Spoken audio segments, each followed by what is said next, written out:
mwakoze cyane. Yego.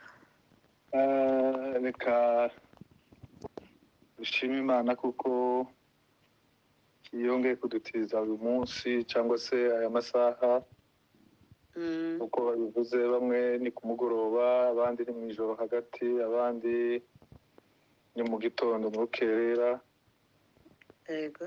Kuba Imana yaturinze twebwe twese ikaba yongeye kuduhereza uyu mwanya kugira ngo duhurire hano mu nzu yayo, niko nabyita, kugira ngo tuze kuganira ijambo ry'Imana no kuryumva. Imana yo mu ijuru ntihabwe icyubahiro. Amen. Nk'uko pasiteri amaze gusenga, mu by'ukuri iki ni igitangaza.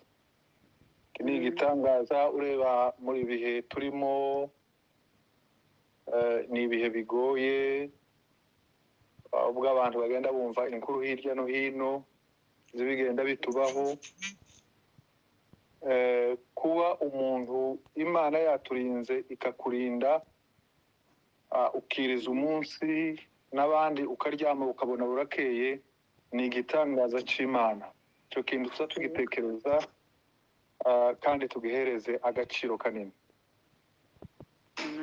Rero reka yegereze nanone abantu bose bamaze kuhagera kugira ngo tuze gusanga ijambo ry'Imana. Tudatinze reka tugende ku ijambo ry'Imana, dusome mu gitabo cya Yohana, ubutumwa bwiza bwa Yohana, ibice 14 no ku 15 kugeza ku 17. Reka dusome mu izina rya Yesu. Yohana 14:15 kugeza ku 17. Uyu ni Yesu wabivuze: nimunkunda muzitondera amategeko yanjye, nanjye nzasaba Data, nawe azabaha undi mufasha wo kubana namwe ibihe byose. Niwe mwuka w'ukuri.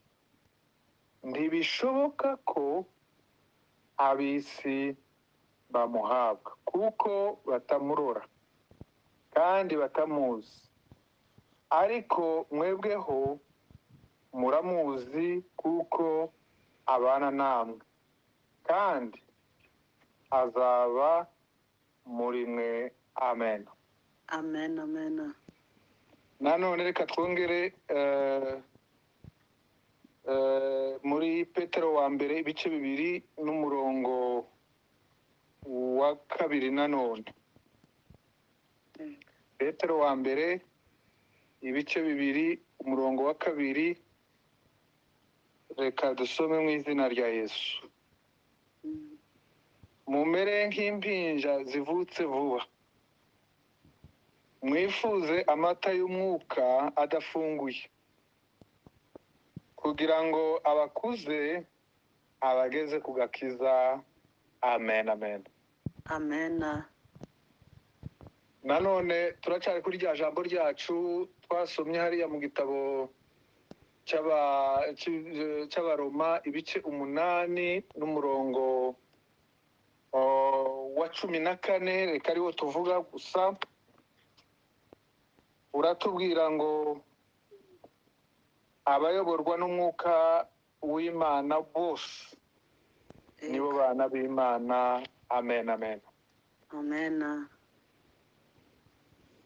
Tugiye kuganira ku magambo twarangirijeho ejo twavuze umwuka w'Imana uwo ari we.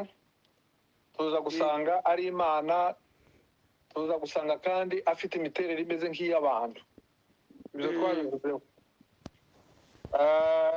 Nanone tuvuga hejuru y'ishusho y'umwuka wera w'Imana.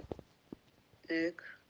Ishusho y'umwuka wera w'Imana, tuvuga ko umwuka wera w'Imana ufite ishusho 7, kandi buri shusho yose hari imirimo ikorerwa muri iyo shusho. Yego. Rero twavuze ko ishusho ya mbere twavuze kuko ari ishusho igereranyijwe n'amazi. imirimo ikorerwamo twarayivuze kuko ari ukuhagira umwana w'umuntu ukamweza, umwana w'umuntu agahinduka uwejejwe imbere y'Imana kugira ngo atagaragaraho ikintu cyose cy'umwanda cyangwa se kikizinga gishobora gutuma kimutandukanya n'Imana. Yego. Rero tugiye ku ishusho ya kabiri. Ishusho ya kabiri ni ishusho y'umwuka wera w'Imana ugereranijwe n'umuriro. Ayo magambo turayasanga mu gitabo cy'Ibyakozwe n'Intumwa ibice 2 n'umurongo wa 3. Ni amagambo yabereye hariya i Yerusalemu ku bigishwa ba Yesu amaze kubasezerana kuko bagomba kugenda bakaja i Yerusalemu bakaja kuhategerereza. Hanyuma bagezeyo babaho hantu bari mu mwuka umwe. Nyuma baza gutungurwa n'umuriri uvuye mu ijuru, hamanuka indimi nyinshi ngo zigereranijwe zisa n'umuriro, kandi buri rurimi rugenda ku muntu wese. Yego. Abantu ngo buzura umwuka w'Imana batangira kuvuga ku zindi ndimi kuko umwuka wabahaye kuzivuga. Rero dusanze kuko uyu mwuka w'Imana ufite ishusho y'umuriro. Aha tumaze gusoma muri Yohana haratubwiye ngo uwo mwuka ngo ntibishoboka kuko ab'isi bamubona. Aha biza kutwereka ibintu bibiri. Biratwereka umwuka, hari umwuka twaremanwe twarawuzuze ejo. Umwana w'umuntu amaze kuremwa, Imana yamuhumekeye umwuka w'ubugingo. Umwana w'umuntu ahinduka ubugingo buzima, niko ijambo ry'Imana ritubwira. Uwo ni umwuka, kandi uwo mwuka ni umwuka dusangiye n'abantu bose, abazi Imana n'abatazi Imana. Uwo mwuka wose, uwo mwuka twese tuwusangiyeho, turawufite, tuwuhurijeho, twese turawufite. Ariko hakaba umwuka wundi, umwuka wera w'Imana. Uwo mwuka tuwubona ryari? Twawuhawe ryari? Bibiliya iratubwira ngo uwo mwuka tuwakira iyo twakiriye Kristo nk'umwami n'umukiza w'ubugingo bwacu. Amen. Haleluya. Amen. Hari abantu barashobora gutekereza, abantu wenda bakaba batekereza ngo nibasenga cyane ni umwuka wera w'Imana uza, cyangwa se nibiyiriza, cyangwa se niba hari ibindi bakora. Ariko ijambo ry'Imana riratubwira ngo umwuka wera w'Imana iyo twakiriye Kristo nk'umwami n'umukiza w'ubugingo bwacu, icyo gihe umwuka wera w'Imana atuzaho. Haleluya. Amen. Rero uwo mwuka ni umwuka twisangije ubwacu. Nicyo gituma aha muri Yohana havuze ngo ntibishoboka kuko ab'isi ntibashoboka kuko bamuhabwa, kuko ntibamuzi, ariko twebweho turamufite. Haleluya. Amen. Kandi ngo azabana natwe ibihe byose. Yego. Haleluya. Amen. Uwo mwuka rero twari tuvuze, umwuka twavuze ejo, tuvuga kuko umwuka ufite imirimo myinshi ukora. Umwuka twawugereranije n'umurezi. Umuntu yavutse, Yesu aganira na Nikodemu hejuru yo kuvuka ubwa kabiri, Yesu yaramubwiye ngo, Nikodemu amubajije ngo se byashoboka gute ko umuntu yasubira mu nda ya nyina akavuka kandi akuze? Yesu aramubwira ngo ni ukuri utabyawe n'amazi ngo yongera abyarwe n'umwuka ntashobora kubona ubwami bw'Imana. Bishaka kuvuga iki? Bishaka kutubwira kuko iyo twakiriye Kristo nk'umwami n'umukiza w'ubugingo bwacu, tuba tuvutse. Kandi iyo umuntu avutse aba akenera byinshi bimurera kugira ngo azabashe gukura. Amen. Nicyo gituma rero dusanga umwuka w'Imana tuwuhabwa nk'umurezi, kandi umurezi akora imirimo myinshi, yego, akorera umuntu, akorera umwana.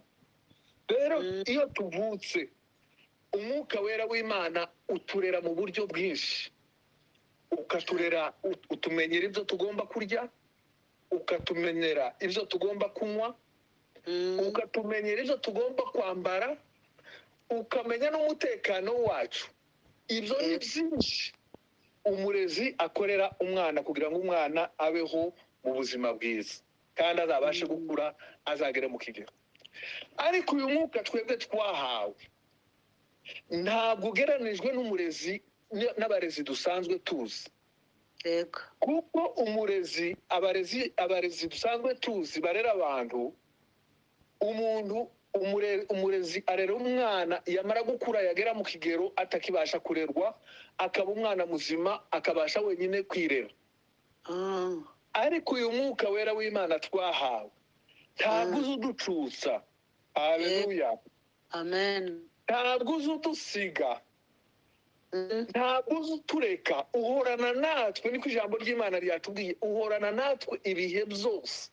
Ni ukuvuga ubana natwe, ntuzi uducutsa, ntuzi uvuga ngo twarakuze. Nta rugero dushobora kugeramo ngo twumve kuko umwuka abone ko twacutse, tumaze kuba abantu bazima, ugomba kudusiga ukatureka. yego, Uwo mwuka ubana natwe ibihe byose, kandi akamaro kawo ni ukugira ngo udutunganye, utuyobore, udushyire mu nzira nziza, uzatugeze mu bwami bw'Imana kuri wa munsi. amen, Nicyo gituma hariya mu Baroma hatubwira nanone ibice 8 no ku murongo wa 14 haratubwira ngo nimba umwuka wazuye Kristo ari muri twebwe, uwo nguwo nawe niwe uzatuzura kuri wa munsi ubwo impanda y'Uwiteka izabivuze. Uwo mwuka niwe uzamanuka, akamanuka akaza kutuzamura, akatuzamura, kuko azaba ari muri twebwe, azatuzamura tuzane tuje gusanganira umwami wacu mu kirere. amen, Haleluya. amen, Nicyo gituma rero uwo mwuka tubana nawo ibihe byose. Twari tuvuze ngo umurimo wa kabiri, ishusho ya kabiri ni ishusho igeranijwe n'umuriro. Umuriro, tuzi umumaro w'umuriro. Umuriro ukora iki mu buzima busanzwe? Umuriro ukora iki mu buzima bwa Gikristo? Icya mbere umuriro ukora, uza winjira mu muntu iyo umwuka wera w'Imana ari mwinshi mu buzima bw'umuntu, mu buzima bwa Gikristo. Uzubasha gukuramo ingamba mu bugingo bwa Gikristo, biriya byose bidashimwa n'Imana. Umuriro ukaza ukabitwika byose, ukabirangiza, zarangira umwana w'umuntu akaboneka ageranijwe n'izahabu yacishijwe mu ruganda. Haleluya, amen, ni ukuvuga ngo umurimo wa mbere ni ugutunganya umwana w'umuntu, ukamukuramo ziriya nkamba zimurimo. Muri kamere y'umubiri harimo inkamba ziba ziturimo, zitubitsemo, zihora ziyiburura uko bwije n'uko bukeye. Ariko umwuka wera w'Imana iyo uje, nizo twasanze mu ijambo ry'Imana hari, waratubwiye ngo uza wica ingeso za kamere y'imibiri yacu. Wamara kuzica, warangiza ukazitwika, ukazimara imbaraga, hanyuma imbaraga z'umwuka wera w'Imana zikabasha kuyobora ubugingo bwacu. Haleluya, amen, umwana w'umuntu agahabwa imbaraga kuko kandi akabasha kugaragara, akabasha kuboneka ameze nk'izahabu yacishijwe mu ruganda, kuko yacishijwe mu muriro w'umwuka wera w'Imana. Uwo ni umurimo wa mbere. Ayo ni amagambo dusanga mu gitabo cya Yobu ibice 23 n'umurongo wa 10, tukongera tukayasanga muri Petero wa mbere igice cya mbere n'umurongo wa 7. Umuriro, imbaraga z'umwuka wera w'Imana zigeranijwe n'umuriro. Uwundi murimo umwuka wera w'Imana ugeranijwe n'umuriro ukora mu bugingo bwacu bwa Gikristo, uza umurika, ukamurikira ubugingo bwacu. Haleluya, amen, iyo tudafite umwuka wera w'Imana tuba turi mu mwijima, tuba tugendera mu mwijima. Muribuka imugani Yesu Kristo yaciye aravuga ngo hejuru y'abakobwa 10 batanu b'abanyabwenge na batanu b'abapfu, uko bose bari bicaye ngo bategereje umwami ko azaza, bategereje umukwe kwaza. Ariko umukwe mwatinze bose barasinzira barahunikira. Bamaze guhunikira ngo habaye mu gicuku ngo agasaku karavuga. Agasaku kavuze ngo baravuga ngo umukwe araje. Haleluya. Amen. Bose ngo barabyuka bitera hejuru bose, kuko hari mu gicuku bose bashaka amatabaza yabo, batangira kwatsa amatabaza yabo. Abanyabwenge batsa amatabaza yabo kuko bari bicaranye amatabaza arimo n'amavuta yabo. Haleluya. Amen. Abanyabwenge buke nibo ngo bikoze ku matara yabo ngo batse amatara kuko tarimwe amavuta, amatara yabo ntiyaka. Yego. Imitima yacu igererejwe n'amatara. Imitima yacu ni amatara, ni amatabaza. Umwuka wera w'Imana uri muri mitima yacu ni amavuta. Amen. Haleluya, haleluya. Rero mu mitima yacu tugomba kubika amavuta y'umwuka wera w'Imana kugira ngo akore iki? Abashe kutumurikira. Iyo umuntu afite umwuka wera w'Imana ntazagendera mu mwijima, ntazagenda aho atagira, azi inzira, abona inzira akamenya aho aca kuko atagendera mu mwijima. Yego. Haleluya. Amen. Usomye mu gitabo cy'imigani ibice 4 n'umurongo wa 18 uhasanga amagambo meza cyane. Yego. Haravuga ngo ariko inzira y'umukiranutsi ni nk'umuseke utambitse ukageza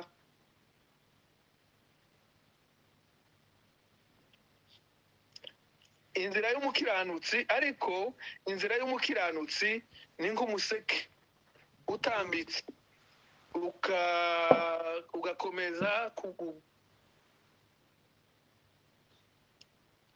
ugakomeza ukaka kugeza ku manywa y'ihangu. Ngo ariko inzira y'umunyabyaha yo ngo ni nk'umwijima, ngo ni nk'ugendera mu mwijima. Ngo kuko ngo bagendera mu mwijima abanyabyaha ngo ntibamenya n'ibibasitaza. Rero iyo umuntu adafite umwuka wera w'Imana agenda asitara. Yavugana n'umuntu akaba arasitaye, yaca ku muntu akaba arasitaye, yareba umuntu akaba arasitaye. Kubera iki? Kuko ndafite ikimumurikira. Ari mu mwijima, agendera mu mwijima, ko aragendera mu mwijima.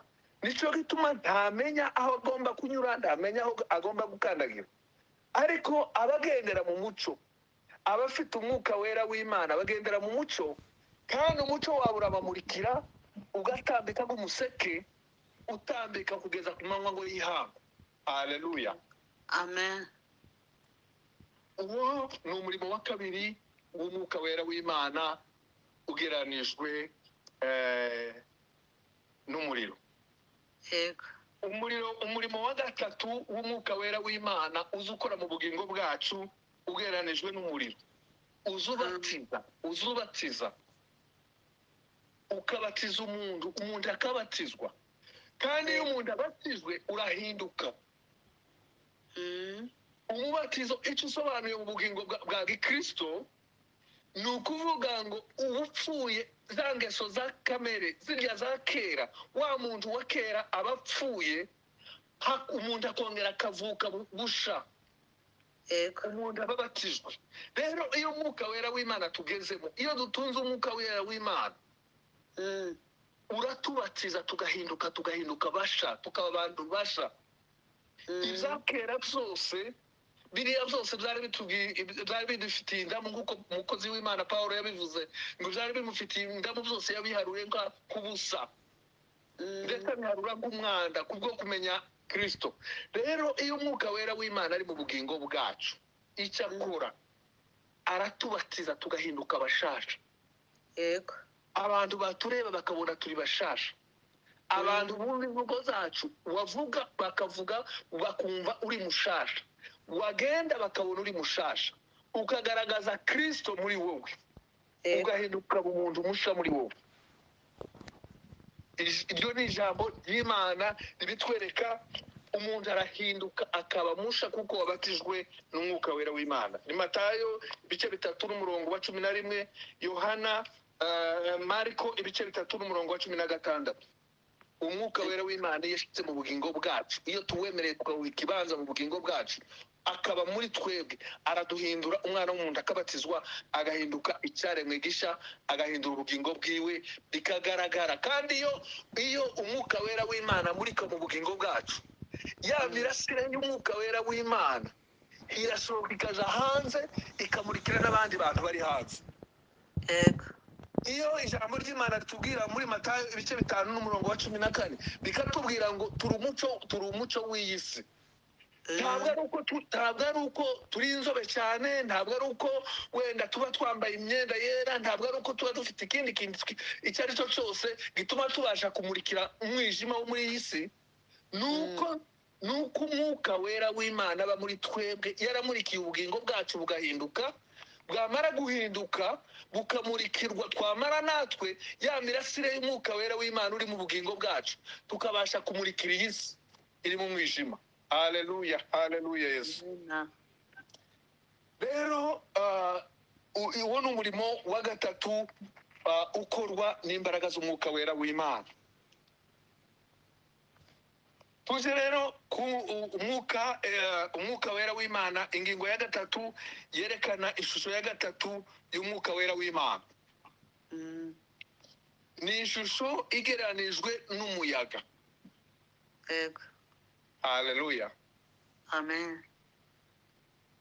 Ishusho igereranijwe n'umuyaga tubisanga mu Byakozwe n'Intumwa ibice 2:2. Ayo magambo murayasanga nanone ni wa munsi wa Pentekoste.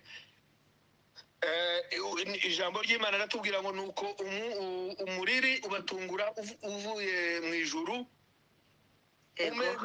umeze nk'umuyaga. Umeze nk'umuyaga uhuha cyane, ukwira inzu bari bicayemo. Amen. Amen. Aha dusanze umwuka wera w'Imana nanone ufite ishusho isa n'umuyaga. Uyu mwuka wera w'Imana ufite ishusho y'umuyaga wo ukora iyihe mirimo mu buzima bwa Gikristo? Yohana ibice 20:21 no kugeza kuri 22.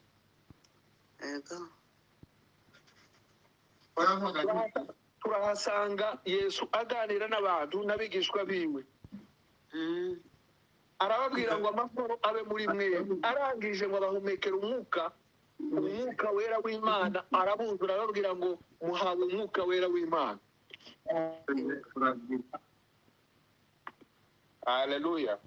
Amen. Rero uwo mwuka umeze nk'umuyaga ukora iki mu bugingo bwacu? Nuwuhe mumaro ufite mu bugingo bwacu bwa Gikristo? Umurimo wa mbere ngo uzubohora abantu bakabohoka, bakagenda bidegenza. Timoteyo wa kabiri igice 1:6 kugeza ku murongo wa 18.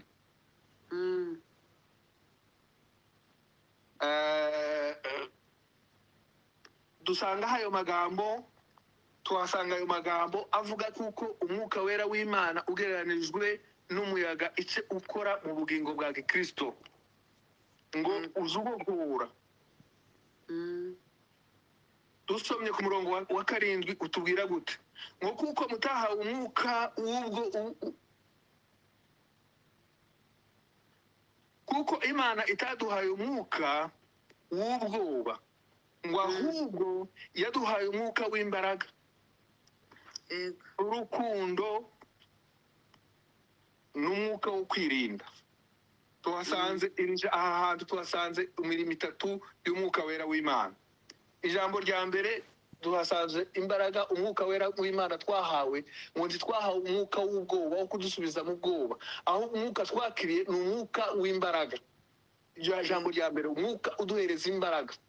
Ni nako Yesu yabwiye abigishwa be, arababwira ngo umwuka wera w'Imana naza kuri mwebwe, ngo muzaba abagabo nyabagabo, ngo bo kumpamya uhereye hano i Yerusalemu, mukaja i Yudeya, mukaja n'i Samariya, no kugera ku mpera y'isi.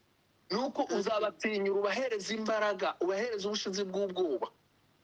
Aha kandi twatanze undi murimo wa kabiri, ngo uzabahereza kugira urukundo muri mwebwe. Iyo umwuka wera w'Imana ashitse mu bugingo bw'umwana w'umuntu, ubugingo bw'umwana w'umuntu bwuzuyemo kamere y'urwango no kwangana. Iyo umwuka wera ashitse mu bugingo bwe, uza uhinduka, ugahindura umwana w'umuntu, akuzura urukundo, akuzura ibyishimo, agakunda abantu, akavugana n'abantu, akabona, akumva ibyishimo n'urukundo mu bugingo bwiwe. Yego. Haleluya. Amena. Ikindi kandi dusanze muri iki gice, biratubwiye ngo iyo umwuka washitse mu bugingo bw'umuntu, ngo uze umuhereza kwirinda, akirinda, akagenda yigengesera, akirinda. Yego. Hari abantu baza bagenda, akagenda nk'uko kamere yiwe ibimutegeka kugenda, agakora ibyo yumva agomba gukora, batagira akantu ko kwirinda mu bugingo bwabo. Kandi barahamagawe ari abakristu, basenga, bakora byose, ariko ntibagire ikintu cyo kwirinda. Yego. Ntamenye ngo amagambo agomba kuvuga, icyo ingaruka ashobora kuzana. Ntamenye ngo ibikozwa agiye gukora bishobora kuzana ingaruka mu bugingo bwa bagenzi biwe. Akabaho atirinda, akavuga uko ashatse. Yego. Rero umwuka wera w'Imana iyo ugeze mu bugingo bwacu, uza uduhindura, ukaduhereza imbaraga, ukaduhereza urukundo, kandi ukaduhereza no kwirinda. Haleluya. Amena. Umurimo wa kabiri ugereranijwe n'umuyaga, uza uduhereza nanone imbaraga. Twari tumaze kubivuga, nanone ubisanga mu gitabo cy'ibyakozwe n'intumwa, igice 1 n'umurongo wa 8. Yego. Ijambo ry'Imana riratubwira ngo icyakora muzahabwa imbaraga umwuka wera nabazaho, nabamanukira. Reka tuhasome. Icyakora muzahabwa imbaraga umwuka wera nabamanukira, kandi muzaba abagabo bo kumpamya i Yerusalemu, i Yudeya n'i Samariya, no kugera ku mpera y'isi. Niho twari tumaze kuvuga. Iyo umwuka wera w'Imana ageze mu bugingo bw'umuntu, aza amuhereza imbaraga zo kubasha gukora umurimo w'Imana. Yego. Murabizi abigishwa ba Yesu, umunsi Yesu afatwa, bose barahunze baramuhungirira, kuko bari batarakira imbaraga z'umwuka wera w'Imana. Ariko umunsi bamaze kwakira i Yerusalemu, bamaze kwakira imbaraga, umwuka wera wabamanukiye, barahagurutse baja hanze. Barya abayuda batinyaga, nka Petero yari ko yagaragaje gukurikira Yesu, murabizi, kugeza ubwo amwihakana inshuro 3. Aterwa ubwoba n'abana b'abakobwa bamubwira. Petero ahinda umushitsi, aratinya, yihakana Yesu. Kandi muzi kuko yari yavuze ngo nimba ari ugupfa tuzapfana nawe. Yego. Ariko kuko yari muri kamere y'umubiri, yari yacyambaye umubiri gusa, ubugingo bwe bwari butarabwuzura umwuka wera w'Imana. Umunsi i Yerusalemu amaze kwambikwa imbaraga z'umwuka wera w'Imana, yarahagurutse, barasohoka baja hanze, batangira kuvuga ubutumwa. Ntibaba bagitinya Abayuda, kandi bari baraye bishe Yesu. Arababwira ngo ibi ngibi ni wa wundi mwaraye mwishe, ni wowe wabikoze. Haleluya. Amen. Kuko bari buzuye imbaraga z'umwuka wera w'Imana. Iyo twuzuye imbaraga z'umwuka wera w'Imana, tuvuga dushize ubwoba, dushize amanga, kandi twuzuye imbaraga z'umwuka wera w'Imana. Haleluya. Umurimo wa gatatu nanone, uzutanga umwuka wera w'Imana ugereranyijwe n'umuyaga, uzutanga uzuzura ukazura ukarema ukongera ukarema ukazura ubugingo bw'umukristo bumeze bugereranijwe nk'ubupfuye, yego, ukongera bukaremeka bukabaho bugahembuka bukaba buzima. Iyo turebye amagambo mu gitabo cya Ezekiyeli ibice 37 n'umurongo wa mbere kugeza ku 10, Ezekiyeli yerekwa amagufwa yuzuye akabande. Amagufwa ngo yari yuzuye akabande, ngo ikibaya cyuzuye amagufwa, kandi ayo magufwa yari yarumaguritse, ngo adafite nta byiringiro byari bikiriho by'uko ayo magufwa yo kongera akaba abantu bazima. yego, Ariko Imana iramubwira ngo se, iramubaza ngo se aya magufwa kuri kureba yuzuye akabande, ese yakongera akaba mazima akabaho akaba abantu? Ezekiyeli aramubwira ngo ni wowe ubizi wa Mana we. Aramubwira ngo ngaho yahanurire. yego, Ezekiyeli arayahanurira. Amaze kuyahanurira, amagufwa atangira kwiruka akabande kose, igufwa rikagenda rishaka mugenzi waryo. yego, Amagufwa arahura, amagufwa y'igufwa ry'ukuboko rikagenda rigahura n'iry'ukuguru, rigahura n'umutwe, abantu babimirambo bari aho ngaho barahura amagufwa, ibimirambo yuzuye akabande, iryamye mu kabande idafite ubugingo. Arongera aramubwira ngo ongera ubuhanurire, hanurira umuyaga. Haleluya, haleluya. Aramubwira ngo hanurira umuyaga ngo uve ku mpande zine zose z'isi. Ezekiyeli arongera arahanura. yego, Amaze guhanurira umuyaga uva impande zine, winjira muri ya magufwa, winjira muri ya mirambo. Ya magufwa atangira kumeraho inyama, ya magufwa ameraho imitsi, ya magufwa ameraho umubiri. Amagufwa yuzuramo umwuka wera w'Imana urinjira mu bugingo bwabo, barahaguruka baba bazima, bahinduka kuba abantu bazima. amena, Haleluya, haleluya.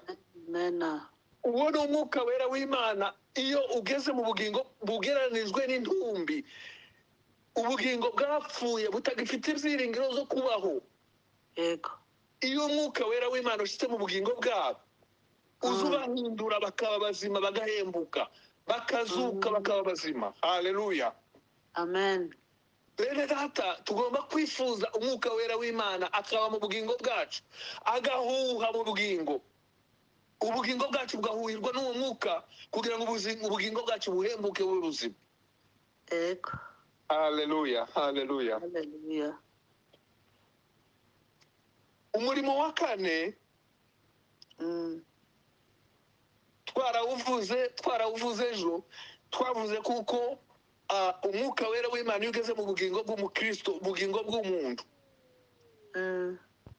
ngo uze utange impano, ugatanga impano. yego, Twarazivuzeho ntidusubira kuzizuba mu gitabo cy'Abikorinto igice cya 12 n'umurongo wa 7, kandi ngo uze utange impano nk'uko ubishaka. Uwo ni umwuka wera w'Imana ugereranijwe n'umuyaga. Iyo ugeze mu bugingo bw'umukristo, uza umuhindura agahabwa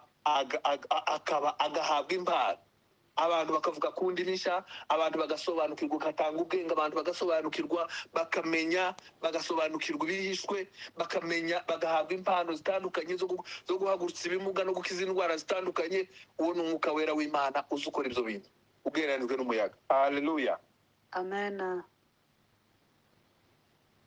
ishusho ya kane ni ishusho igereranijwe n'amavuta.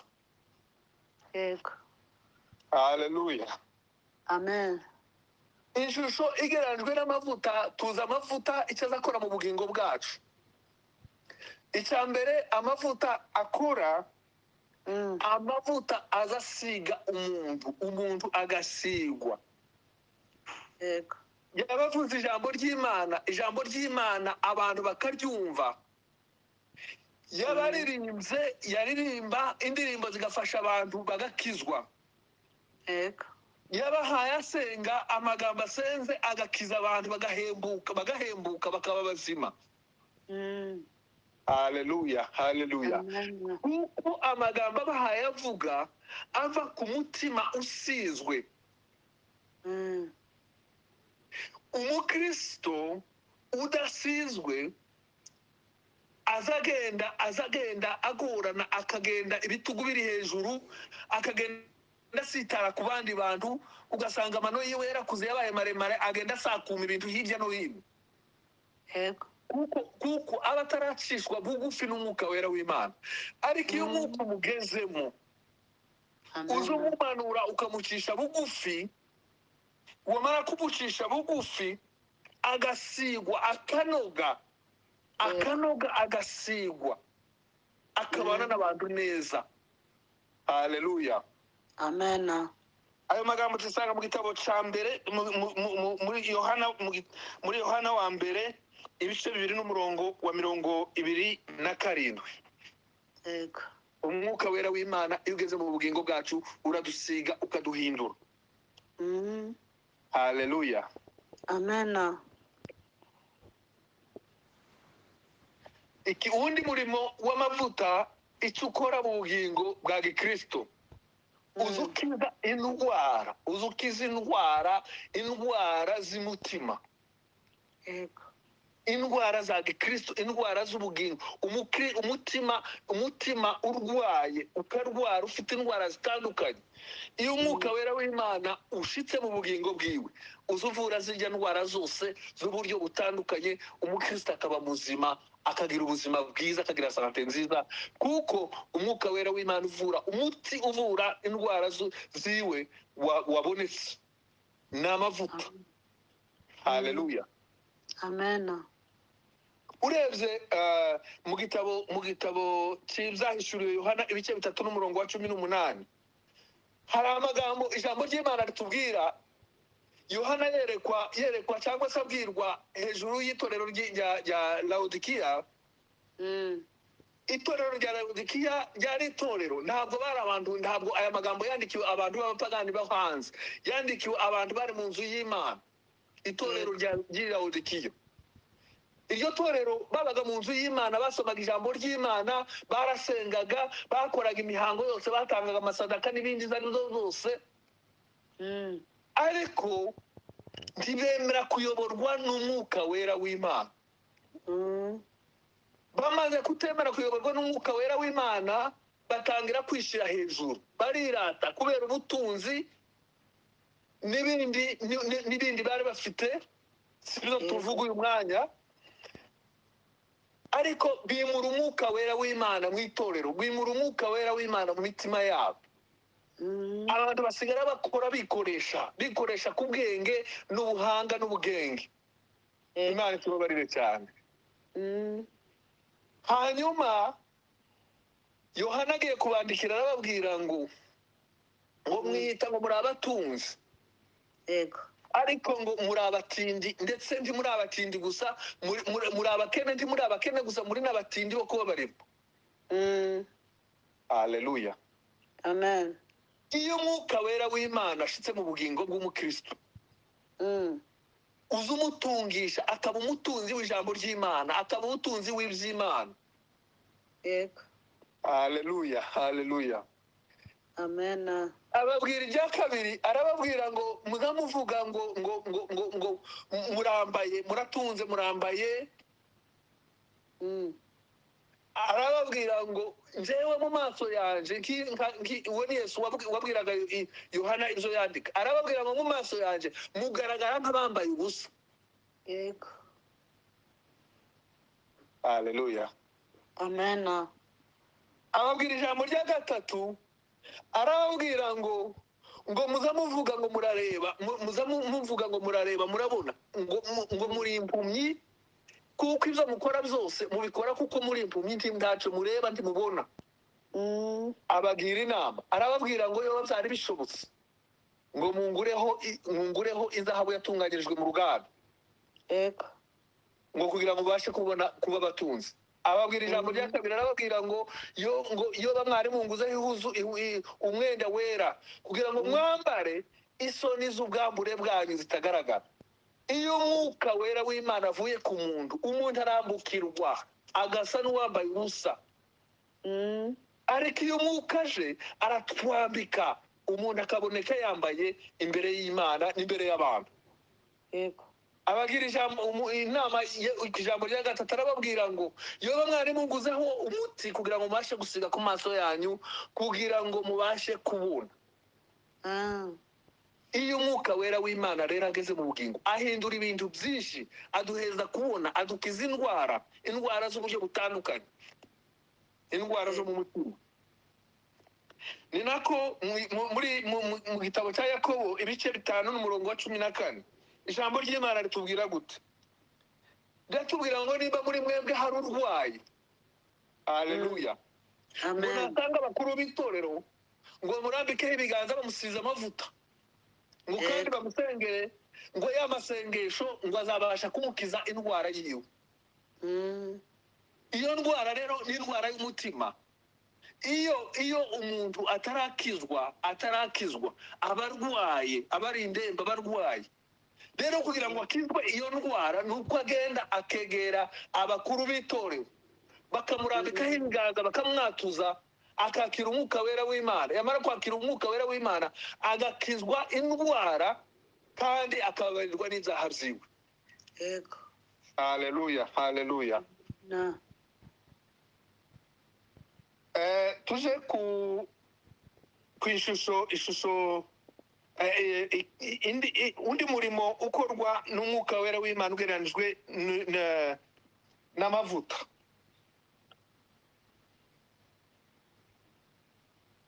Amavuta azamurika nanone, twabivuze, azatanga umuco, azamurika, akamurikira imitima, umuntu ntagendere mu mwijima. Dusomye mu gitabo cya Luka ibice 12 n'umurongo wa 35. Luka 12 umurongo wa 35. Ijambo ry'Imana ritubwira ngo muhore mukenyeye kandi ngo amatabaza yanyu ahore yaka. Mumere nk'abantu bategereje shebuja aho azagarukira. Ubwo azaza ngo nakomanga bazabashe kumwakira. Amen, amen. Ngo tuhore dukenyeye kandi amatabaza yacu wahore yaka, ngo tumere nk'abagaragu. Zeti libre, no? Reka turebe uwo muntu nafunge telefone. Komeza pastor, komeza. Haleluya, amen. Tuvuze ko umwuka wera w'Imana ikindi kintu ukora mu bugingo bwacu uzumurika. Dusomye mu gitabo cya Luka ibice 12 n'umurongo wa 35. Bitubwira gute? Ngo muhore mukenyeye, duhore tukenyeye, duhore turi maso, kandi ngo amatabaza yacu ngo ahore yaka, ngo tumere nk'abagaragu, nk'abantu bategereje shebuja ahazogarukira. Ubwo azaza nakomanga tubashe kumukingurira vuba. Amen, amen. Twumvise rero ko ijambo ry'Imana, undi murimo umwuka wera w'Imana akora ku bugingo bwacu ni ukumurika, tugahora turi maso, dutegereje ku mwami wacu Yesu Kristo azagaruka. Ngo nagaruka, ubwo azagaruka nakomanga ngo tuzabashe kumukingurira vuba. Ngo hahirwa abagaragu shebuja azaza agasanga bari maso. Haleluya. Ndababwira ukuri yuko ngo naza ngo azabakira kandi abicaze, ngo kandi ngo abahereze, abashe kubaseruza. Amen, haleluya, haleluya. Undi murimo umwuka wera w'Imana ugereranijwe n'amavuta ukora mu bugingo bwacu ni kwa gusigwa. Twabivuze, uzusiga umuntu agasigwa, iryo twarivuze katuritambuke. Ishusho ya 5 ni ishusho igereranijwe n'imvura. Haleluya, amen. Ishusho y'umwuka wera w'Imana igereranijwe n'imvura. Umurimo iyo imvura ikora mu bugingo bwa Gikristo yego umuntu ubasha kuvomerera imbuto. Iyo twakiriye ijambo ry'Imana, imbuto ibitewe mu bugingo bwacu bwa gikristo,